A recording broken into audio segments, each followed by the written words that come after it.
नमस्कार, आप देख रहे हैं न्यूज 24। मैं हूं वंदना झा। गोवा के सीएम और पूर्व रक्षा मंत्री मनोहर पर्रिकर अब इस दुनिया में नहीं हैं। उनके निधन के बाद से ही पूरे देश में शोक की लहर है। मध्यम वर्ग परिवार में जन्मे मनोहर पर्रिकर ने आईआईटी से लेकर सीएम और देश के रक्षा मंत्री तक का सफर तय किया। आपको दिखाते हैं मनोहर पर्रिकर की वो 25 कहानियां जो उनकी सादगी भरी जिंदगी की झलक पेश करती हैं।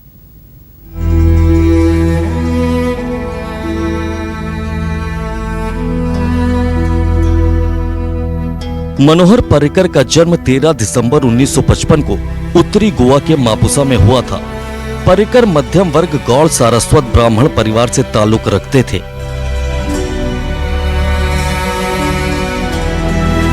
मनोहर पर्रिकर आरएसएस की विचारधारा से खासे प्रभावित थे। आरएसएस ने भी उन्हें उस वक्त मुख्य शिक्षक का पद दिया था जिस वक्त वो आईआईटी की परीक्षा की तैयारी कर रहे थे।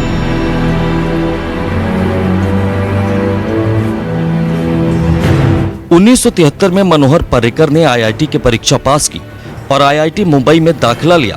यहां भी आरएसएस ने पर्रिकर को संघ की पवई हॉस्टल यूनिट की जिम्मेदारी दी थी।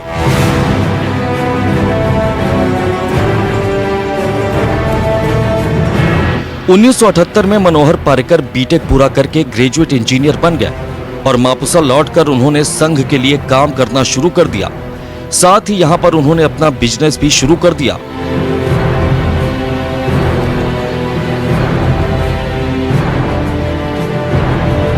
2 जून 1979 का दिन मनोहर पर्रिकर के लिए बेहद खास था। इसी दिन उन्होंने मुंबई में मेधा कोटनिस के साथ शादी की। मनोहर पर्रिकर के उत्पल और अभिजीत नाम के 2 बेटे हैं।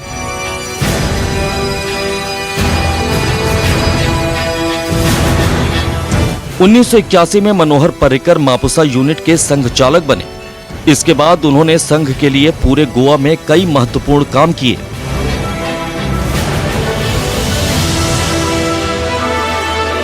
1991 में मनोहर पर्रिकर के सियासी सफर का आगाज हुआ, जहां उन्होंने नॉर्थ गोवा लोकसभा सीट से पहला चुनाव लड़ा। हालांकि इस चुनाव में कांग्रेस उम्मीदवार हरीश जानते से वो हार गए।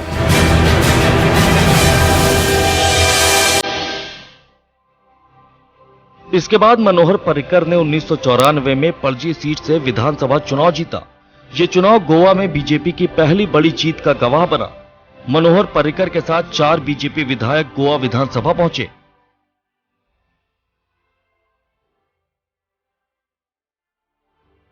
13 दिसंबर 1955 को मनोहर पर्रिकर का जन्म हुआ था और वो 13 नंबर को अपना लकी नंबर मानते थे। गोवा सीएम रहते हुए उनकी गाड़ी का नंबर भी 1313 था।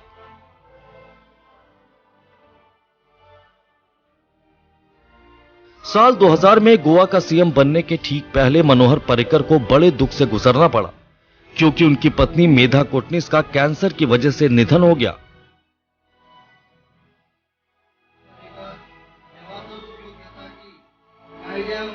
बीस अक्टूबर 2000 को मनोहर पर्रिकर ने पहली बार गोवा के सीएम के तौर पर शपथ ली और वो देश के पहले ऐसे सीएम बने जो आईआईटी पास आउट इंजीनियर थे। –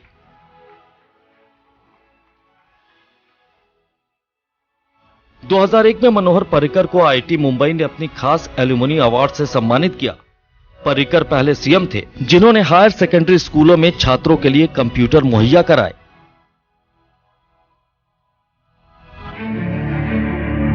27 फरवरी 2002 को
मनोहर पर्रिकर अपनी बेदाग छवि और सादगी भरी जिंदगी के लिए जाने जाते थे। हाल ही में पीएम मोदी ने उन्हें आधुनिक गोवा का शिल्पकार बताया था।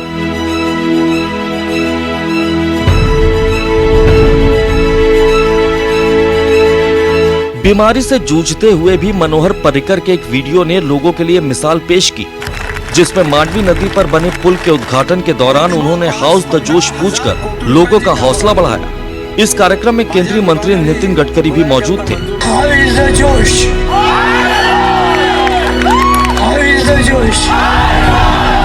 इस वीडियो में मनोहर पर्रिकर के नाक में पाइप लगी हुई थी, लेकिन इसके बावजूद वो लोगों से पूछ रहे थे कि हाउस द जोश। मनोहर पर्रिकर के इस वीडियो को देश ही नहीं, दुनिया में भी लोगों ने खूब पसंद किया।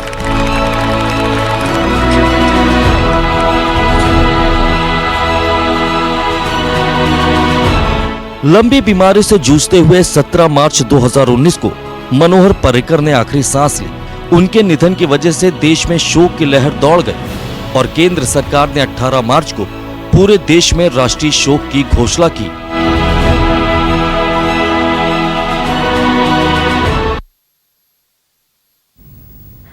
गोवा में सीएम मनोहर पर्रिकर के निधन के बाद सियासी संकट भी खड़ा हो गया है, जिसे देखते हुए केंद्रीय मंत्री नितिन गडकरी गोवा पहुंचे हैं और पार्टी के साथ साथ सहयोगी पार्टी के नेताओं के साथ बैठक कर रहे हैं।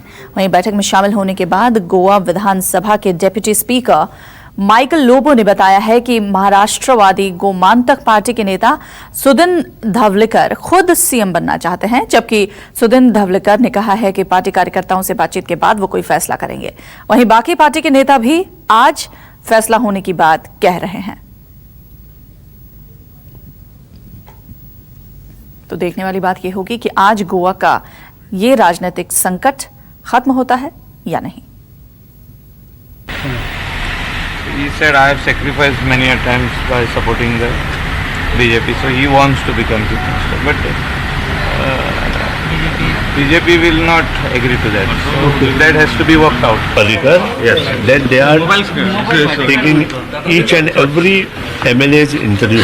Right. After discussion with the MLAs, they will decide after 1 year. See, basically the contours of this alliance government in the future, we wanted to put them straight. Basically, how the government should function, who should be delegated what responsibilities, and how we will go forward. We have told them, they have agreed on certain things, they have said they will get back on certain things. Holistically, I can tell you more details tomorrow.